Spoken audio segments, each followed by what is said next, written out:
Okay, today my name is Ragnhildur and I come from Snæfellsnes, and we have a plan and people in Snæfellsnes are working together. You probably all know Snæfellsnes. We are around 3,700 people divided into 5 municipalities, and we live off fish and agriculture, and now in the latest years tourism is growing fast. And some people say that if you can buy cakes in the bakery, the locals are happy with tourism, and that's why this picture of the bakery in Snæfellsnes, and I didn't need to up the picture here because now it's double in size and enough space for everyone. So that's one of the things we are proud of, all the initiative and all the companies who have come up, and we have much more services than before thanks to tourism. And here is a good example of a company who takes tourists down to a cave in the national park, Snæfellsjökull, every day all year round, and create quality work, and we are very proud of them. We have national park in Snæfellsnes, and in this map you see other nature conservation areas in the sea, in Breiðafjörður, and as we say in Iceland, friðlönd or náttúruvætti, these different categories. We want more power for our natural areas in Snæfellsnes, and we look at, for example, Vatnajökulsþjóðgarður, and I think there will be changes soon in the governance of national parks in Iceland, and we are ready. Now we have 2 local persons who can give advice, but we don't feel that we have any power of those areas, and we want that. Because of course, those areas that can take tourists are very important tourist attractions. And here you have examples of areas that are ready to take a lot of tourists, and this is from Arnarstapi, which is a protected area as well. We are proud of our environmental work, if we can say that. We have all the 5 municipalities have certification from EarthCheck, and Birna, who is here, is working with that project, and of course it's a cooperation around that. And one project that we can just dive into because of this net of people and the regional part that we have created based on our regional plan is, for example, now this coastal cleaning that I hope that you will hear a lot about this summer. And we are going to clean all the coastline of Snæfellsnes in the next 5 years. Because of course, like those pictures show, this is not how we want the coastlines to be in Malarip, where we have visitor centers in the national park. So everything is changing, and we are talking about destination management planning. And if we take, for example, Búðir, over 100 people lived there in 1703, and now we have a very fine hotel. So everything is changing, but we can try to have impact on how things change. And you talked a little bit about the capital and the rest of the country earlier today. And of course, Iceland is one of the most urban countries in the world, but it has not always been like that. This has changed in a very short period of time, 100 years. And we are now quite extreme in this sense, and that's why it's so important to work together. And it was very interesting to hear the presentations this morning, and I like what they're doing in Österland and this cooperation. And like you said, of course, we need Reykjavík, and Reykjavík needs us, so we are all in the same boat. So we work together in the regional park, 5 municipalities and associations of tourism, agriculture, owners of fishing boats, and trade unions in Snæfellsnes. And we try to work with our young people. We try to connect people around the stories of the area, food of the area. And I'm going to give you some examples of our work, and I hope that some of you at least have heard about our work before, and I would like to get some questions, because that's more fun in a workshop like this than just to speak. But it's a lot about working together, and the person who works for the regional park is standing here, and then of course I work with Matthews here, Birna, and a lot of other good people in Snæfellsnes, and we are gathering information, connecting people, developing ideas, train and inform our people, plan events, work on the branding, and try to get finance for the things we want to do. And the population is getting older. We are still on the average line of Iceland, but we are not a young community like we were before. And we are working for more diversity and employment opportunities, and that's where tourism comes very strong in. And it is an increasing enthusiasm for sustainability, social responsibility, and food traceability. And food is our thing, and yeah, I think that's where we can connect. And of course, we look also at innovation within existing companies and traditional sectors. We want to have the sea sectors with us. We want to have the farmers with us. Some say that's very hard, but that's not our experience. And we have events around books, for example, and on one of this picture, you see the pool at the Lýsuhóll, where we have hot mineral water, and we hope that this year will be the year where you can go into our brand new pool there. When we have built it down, we are trying to make it more natural than it is now. But this is a very unique destination. We want to have responsible tourism, and like all of you that have spoken today talk about that we need to have the community with us in those big changes that occurs now. And yeah, we have ongoing project of, for example, local storytellers.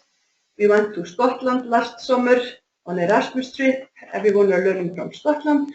We work with Christian and his people on the marketing, and there are a lot of tourist companies, as you can see here, all around Snæfellsnes. So we think it should be easy to plan a trip around Snæfellsnes, and you can go to toilets and you can get all the services that you need. But of course, there are some spots that are weak, and that's where we are trying to fill that up, if I can put it that way. And we worked a lot with the spirit of place, and we had Alta helping us with the regional plan, and it's completely different to eat food from Snæfellsnes on plates made of Icelandic clay of our local artist in Stykkishólmur. And we have this plan of how we want tourists to travel around Snæfellsnes, but of course this picture is alive, can you say, and we are not ready with all this structure where people can go on bikes and on horses and walking. So that's how we are going to use this journey now with DMP, and put in it all the work we have done, and learn from you also. So I look forward to the following months and have those experiences from overseas as well. We don't all have to make the same mistakes. We can learn from each other. So I said that food is our thing, and here you can see where we produce food in Snæfellsnes. And last evening I was on a meeting with the local farmers, and there were a lot of them on the meeting. That's one thing, but it's still a lot of work that has to be done so that the local community can get the benefit of this growing tourism. So yeah. going to run fast through this. Stories, we have a lot of stories, and we have mapped the places where who belongs to each story, and we look at that and we plan. And this is part of our key people. This is Kolgrafafjörður in winter, when the herring comes into this fjord and all the animals who follows it, then this suddenly becomes one of the biggest tourist attractions, as Sigurður knows, her kingdom. And here you see Arnarstapi and the Rotten High of Bjarnarhöfn, a big tourist attraction, believe it or not, our foreign guests. And we are building parking places and paths for tourists, and usually after a year it's too small. So this is a luxury problem, and we have to continue, but we don't want to continue to make our parking places bigger and bigger. We want to plan, we want to decide where the buses can drop off tourists, and etc. So there's a lot of changes in how we talk in the planning now and for like 5 years ago. And we look at all the society in Snæfellsnes. I told you that we are around 3,700, and 746 of them come from other countries. And this is a task to plan. And I guess that's the case in your communities as well. This is also a field where we should share experience, because it's extremely important that we don't have layers of society, that we know each other. And And this is a good example of destination management planning, when you have the mayor and some key people in the area, along with, among them, of course, the owners of this land. And this is our newest destination, Bjarnafoss, just across from Búðir. And now this was taken a year ago, and now this is a path with access for everyone, or almost everyone. And we are getting better internet connection. It was a picture of that as well, and hopefully in the next 2 years that will be not longer an issue to talk about. We have to be better. And this is also an example of a new destination. Last year we had courses in art of stone. This is here is Arnarstapi, just above. This is Mountain Stapafell here, and now you can drive here and take small workshops with stones. And this is another example that we are proud of, Mountain Helgafell. And we had a problem there. A lot of tourists coming. The owners are farmers. They don't have interests in all those tourists. And now it's decided where the visitors can be, and signs, and this is the parking place, this is the path, and I think most of the people are happy with this. We just need to finish the last bit with the path off, and we are, like many in here, waiting for the results of Framkvæmdasjóður Ferðamannastaða, and hopefully we will be able to finish this project this year. This is another project, a new destination that we will hopefully plan this year, where the seals are with the Yttertunga, and now I look at Selasetur Ísland. So you've been looking at what you've been doing, and a lot of interesting things coming from there. So just some pictures from our people. The first summer day in April each year, we open all the museums that we have. According to the law, we only have one museum, but we have a lot of exhibitions. And there are new places each year, and it's important to be able to market them all in one, and also for the inhabitants. Here you see examples of what was going on in in Snæfellsnes in last October, and that's impressive, I think. Yeah. And we have Snæfellsjökull and Kirkjufell, so it's maybe not surprising that we use those key symbols in our marketing and in our brand. And we have defined key sectors: host culture, geology. Sometimes Snæfellsnes is said to be the Iceland in a nutshell. And experience. We want our guests to have quality experience. And this is also an example of a destination, Laugabrekka, where we want to work more with this, hand in hand also with our friends and neighbors in Dalir, for example, because the history connects areas, and also New York and Greenland. And how many of you know Guðríður Þorbjarnardóttir? Can you raise your hand? Yeah, okay, this is more than average, but everyone should know about her. She went 8 times over the ocean and is one of the biggest land explorer of all times. We will make something more out of that.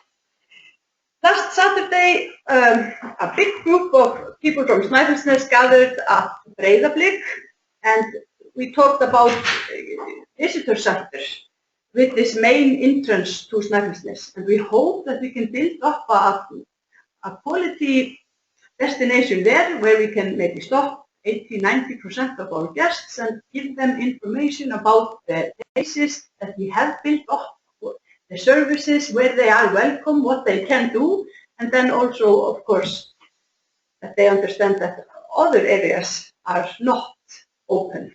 And we don't want to put up signs, this is not allowed, this is not allowed. We want to have it reversed. We want to say, welcome to Snæfellsnes, we have all those places ready for you, we have all those services, and that should be enough. Yeah, more information there if you want. Do you want to ask something? That was very quick, thank you. I have a question.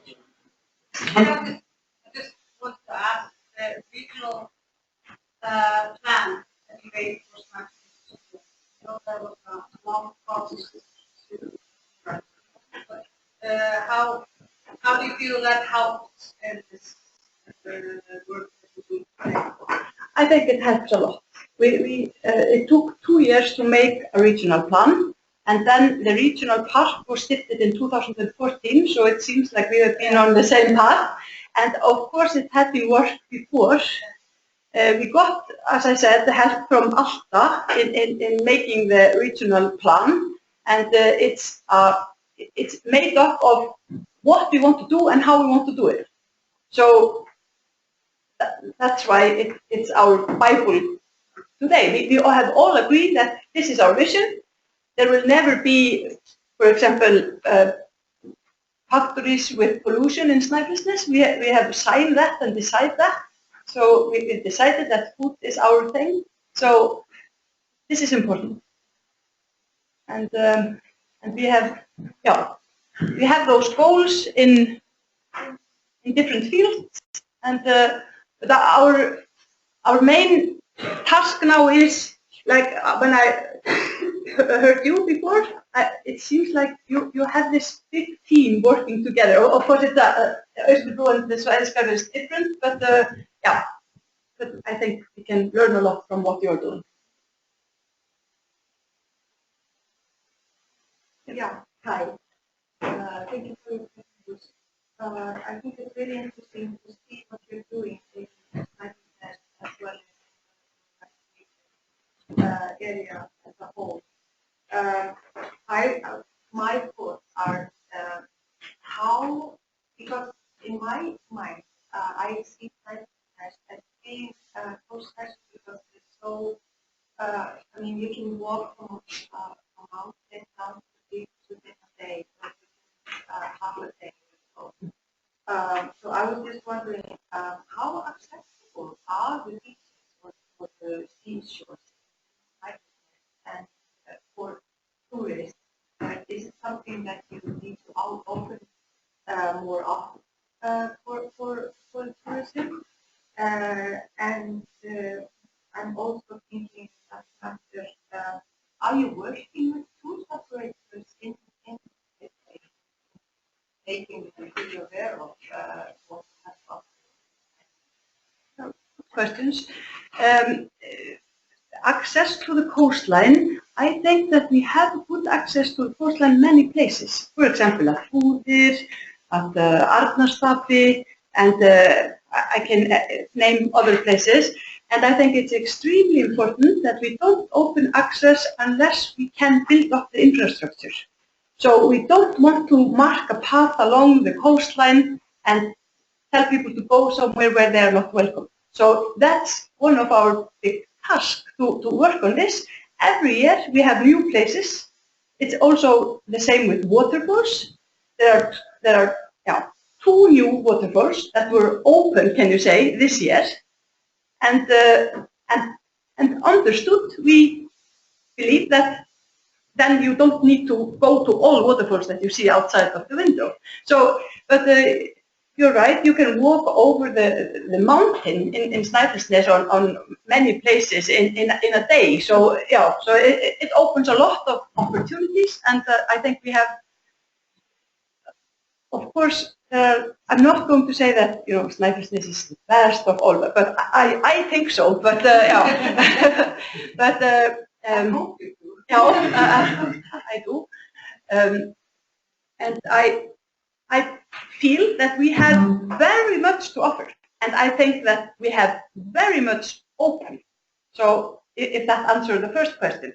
The second, if you work with tourist operators from Reykjavik, well, maybe we should do more of it. Of course, we go to Mannamót each year, but that the point is that the tourist operators or the sellers of service are there themselves, but we try to help, but we are with them. And like I showed, the map which shows everything that's open, that's we are trying to make it easier for them to plan a trip around Snæfellsnes. The organization of tourism in Snæfellsnes, who are one owner of the regional park, they meet now 4 times a year, and it's a lot of work going on there. So, yeah, yeah, and if we are, you know, I don't know, day trips from Reykjavik are like, they open many opportunities, but it's not enough for us. You know, it's part of what we want, but of course we also want people to dwell longer, and I guess that's the case for most of us here. Yeah. That's also what's happening with the tourist operators, is that they are looking into planning not only day trips, but also 2 or 3 days. Yes. Because that's more of a benefit for them, or that gives them more revenue. Yes. Planning day trips. Yes. So that's why I see so much potential for the area, for your region. Yeah. Maybe be in a better connection with the tourist operators. I think that Mannamót, as good as it is, I mean, crowded with people, can't connect with everyone that visits, that comes to the event. So that's why I'm just wanted you to give it a thought that maybe something that you can do for tourists in the area is to have a direct contact with them and plan with them and give them the opportunity to learn what the area has to offer, and for instance, the culinary and the local food that I think is really. This is very good advice, but I have to say that, and now I hope that my people at home will not be very angry, but I don't necessarily want more tourists to Snæfellsnes. We are that close to Reykjavik, maybe that's part of it, and things have changed so fast in the last years, so we have enough. And this, sometimes people said you start a business and you have to survive the first 5 years before it starts to run. In our case, you start a business, you open the door, and it's full. So that is our case. So, but we still have space for planning, and we want to use that. So I think that's the main goal. But then, of course, I want to point out Kristján, we work a lot with him, and he brings us different kind of people, and that's important. But I'm sure we should do more, directly towards the tourist operators, and we want more tourist operators as well as at home in Snæfellsnes. Actually, I would want more tourists. I think the answer is when do I want, where do I want, when do I want more tourists? Yes. There are maybe 2 or 3 months a year you don't want more tourists, but there are maybe other 9 months that you need. I understand what you mean, and don't get me wrong. We are very grateful for tourists and all that. But we have the feeling I get from my people at home is that they have enough almost all year. So, but it's more question of what kind of tourist. Yeah, it's a lot of traffic. There comes a lot of tourists to Snæfellsnes. So, but yeah. So you need to attract them people who are willing to open up businesses and to service the tourists and strengthen the local economy and increase the population of the area. Is that not one of the goals? Of course, and that's what's happening. 2 new tourist companies opened last week in Stykkishólmur. We have a lot of restaurants to choose between, and we are seeing the benefits, and it's growing. But the dilemma is that we don't have housing for people who want to live there, because both are good. No, it's good. Because both there are so many Airbnb, because we don't have enough space for our tourists, and then we don't have space for the people to work on the hotels and for the tourist service in the home. So it's sort of a dilemma for staff. That's a challenge everywhere around Iceland. Yeah, you get more people interested in doing to accommodate new interests. For example, in Iceland, unemployment is very low, one of the lowest in the country. So there isn't, a lot of workers waiting to start companies or do innovation. We need people to build. Yeah, we need more people, and more young people. And this is a very this is a very good point, because that's the same thing as back home. This 3,700 people, they have a lot of things to do, and when I tell them, why don't you do this, or this is an opportunity, they say, I don't have time. So maybe we are not hungry enough. But having said that, I can think of 7 young people who are moving back to Ólafsvík and Hellissandur and starting new businesses, many of them seeing the opportunities in tourism. And we welcome this with all our hearts, and also, people changing and growing, etc. So, this is there are many possibilities in this. It's a really important question, which we're going to kick off with tomorrow, which is, do you really want tourism?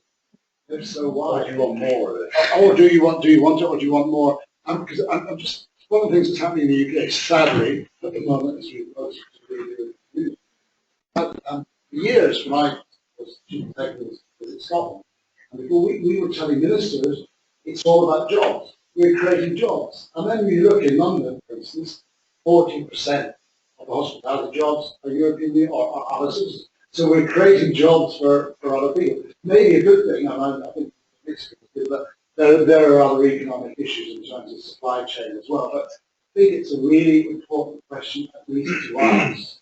So in fact, you can't actually have a plan unless you answer that question. It is absolutely vitally basic, because what are you planning for? What is it that you're actually up to? I have one question, sorry, about, you said that instead of making bigger and bigger parking spaces, we want to limit the traffic. Does anyone know how? Well, and I mean, because we have one place, if you have 50 spots, it's full. The parking spot is full, and there are cars up and down the street, both sides, and it's really a dangerous spot. What do we do to limit the traffic? Can I just ask that? Because that's one question I was going to ask you. You have actually had some creative ideas in terms of bus traffic, what you've done with buses, and I wondered if you could say something about that. I think that's quite an innovative approach to having got cars to limit bus traffic. That's one of the things, and I want to be clear on that. The answer to do we want tourists? Yes, of course we want tourists, and we want to welcome them, and we want to do this right and with quality. Do we want as many tourists as possible? Do we need more tourists? I don't know. I don't think so. And like Sigurður said, we have some areas where the parking places have been exploding. They're too small. We make them bigger, and they are always too small. So, and you know the answer to your question, Sigurður, because you have an excellent plan, and we just need money from Framkvæmdasjóður Ferðamannastaða to finish that. And I hope that everywhere in Iceland we stop having the cars just right where the attraction is, because that's part of this planning, that it's okay to walk to some destinations, and it's also, as Tom was asking, that the buses can come, leave their passengers, and then they drive to a bus parking place on different place. You don't have to rest the cars just where you have this natural phenomenon, or what it is, the attraction, what people are looking at. Sorry, has this ever been addressed, all of this, the sustainability, trying to have better communications, with green buses, instead of everybody using their own car, and hikes? Yeah, we've long been tackling the issue about cars. 30 years ago, there was on Saturday mornings, every Saturday, there was a queue going from our middle town, right to the middle of the New Forest, right the way out of the New Forest, onto the motorway and up the motorway. So congestion has been a regular feature of tourism experience in the New Forest for an awful long time, and we have tried endless variety of things. We have currently 4 buses going around the forest.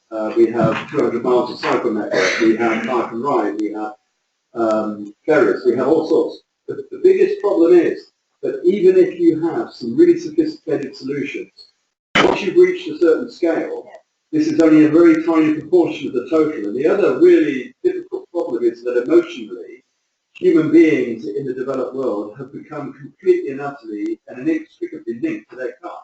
And you have to use dynamite to blow them apart, because unless there is a formal reason, an incentive, which is more important to them than the car, they will stay with the car. And they will also drive it through the front door of the hotel, because they are not prepared to get out. And this is a much bigger issue than Iceland. But there are plenty of physical things we can do. And they unfortunately do come down to the sorts of points you're making, is that you have to put barriers up. You have to stop this, you have to stop that, because ultimately that's how extreme the situation is. When does the pace explode? Yeah. I mean, when is it too much? When is it not even good? Just back to the comment, do you want more visitors? Right. What sort? How? And this is all part And how of... can you control it? Yeah. But that's also how the tourism changes. I mean, what we see today is that more and more people visit are coming by themselves. Yeah. They are not coming with people. Yeah. That means that there are fewer and fewer that are traveling with buses, more and more are taking cars. Yeah. And using the problem that the buses, they don't actually make for each of the tailored routes. But even if you do tailor it, the big problem is emotionally, we believe that the independence of the car is well, if you're travelling, you have a lot of stuff with you. And just simple things like that. This is a discussion worthy of a 2-day seminar. Just the whole transport issue is discussion all on its own. Can we plan that? Well, it's important for everybody. The fact of the matter is that ultimately it is always a mixture of stick and carrot. Yeah. Stick, carrot, stick, carrot. Yeah, I think I'm just looking for a slide to show you something we're going to talk about tomorrow. But it's the only ways are licensing, regulation, quotas, or education. There's no easy thing, as Anthony says. But in the Lake District in the UK, they've tried to do it by getting people out of their cars onto putting on a minibus. It goes around certain areas, but it really doesn't work because there's so many roads and different places people want to go. It hasn't worked well, but it's there. But I wanted to show you, some of you may have seen this before, an example of a very similar problem they had in Italy in Cinque Terre. Do you know here we are. So, this is Cinque Terre in Italy. I'm going to show you this tomorrow, but we'll do it now, which is 5, as the name suggests, 5 villages, coastal villages, former fishing towns. And the problem they had was the UNESCO World Heritage Status connected by Cliff Trail, 2.5 million visitors in these areas with very few roads. Big cruise pressure, big coach pressure. A lot of environmental damage is happening, congestion, residents, we've been talking about this all morning. The solution was they introduced a card which would give people access to walking tracks and the sites. They then linked that to train and public bus. So they're trying to move people off their own cars, but as Anthony says, 10%, 20% might be still left with 80% who won't. They then did what you were talking about in Restaurant, and I think we're trying to do in Snæfellsnes, pushing people out, and in Katla, Hill Park. Conservation guidelines to try and say to people, no, you can't go here, but please understand our sensitive, fragile natural environment. Bit of education, still not enough. They then said, okay, we're going to put a limit. And this is the tough thing to do, especially if you need legislation. So they said, we're going to have 1.5 million visitors. So we're going to put counter devices on the road and count them in. And when we get to a certain amount, we'll stop them. Then they sold advanced tickets for people to go in. Okay, that's a big system you have to put out in place. But what was really interesting, to make it customer friendly, instead of just no, stop, quotas, regulations, they developed an app for visitors showing the congestion level. So I can come along in my car and go, okay, it's really busy between 2 o'clock and 3 o'clock, but between 5 o'clock and 7 o'clock, it drops down. I'll go then. So you actually then push some of the responsibility for deciding when to come onto the travellers themselves. In a way, it's sort of self-selecting seasonality. So that to me is one of the best, I won't say all-inclusive, but it's got different aspects of visitor management in it. Whether it's working, I think it's working a little, but it's an endless problem. I think you have to have, as Anthony said, a mixture of carrot and stick. Tell them what you'd like them to do, how they can behave nicely, help them with the app. But say, even then, guys, if you're the 1.6 million visitor or 1.501 visitor, you'll have to wait till tomorrow or whatever. So we're going to talk about that tomorrow, but I thought I'd do it now, seeing as it came up. But carry on. Other questions, issues? Hi, I'm Sigurðardóttir. As somebody who doesn't walk very well, if you are limiting access to sites by making the path older, you need to have a good answer for what you're going to do for those of us who have a sticker that says we can park with disabled spots. Yeah. Because whenever I hear this, I hear that I am not walking. Right? So I sympathize with the problem, and I think there needs to be a good solution for it. But it has to take into consideration that people have different physical capabilities. Yeah. That's the first point I wanted to make. Second, about the rise of the FIT as a more valuable segment in the Icelandic tourism market.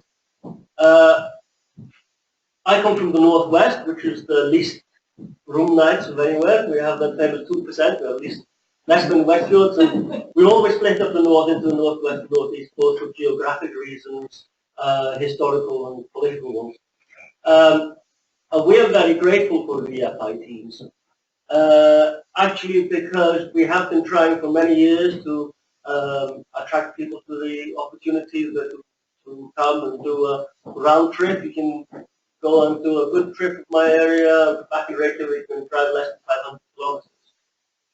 But the FITs are a far more valuable segment. They pay full price for everywhere, and they leave the money much more where the stress happens. They leave them in the local communities much more than the large bus companies. The large bus companies are easier to manage. You can agree with them that they will do this and not the other thing, and more valuable, a more valuable part of the winter. In the summer, in the museum that I run, we are down to 4% buses and 96% individual travellers. So, and those 96% pay full price and the 4% don't. So, I hope I'm forgiven that I spend most of my time thinking about individual travellers and less about buses. But it's just the way of the world. The trend is much more towards independent travel. I think the two very important questions, because the last one, or comments, the last one is, as we keep saying, what kind of tourism do you want? And that has to be a real starting point for your DMP. And if you don't want the mass market that's going to come and spend no money because they've just got out of a bus, walk around and go back, then you need to start thinking about what, okay, restrictions or incentives you put in place. In terms of less able travellers, I think that's very soluble because, you know, in many parts of the world, you give people who need access, give them access. So it's in the way, same way that taxis can drop out or drop people outside hotels in city centres and things that other cars are not allowed into.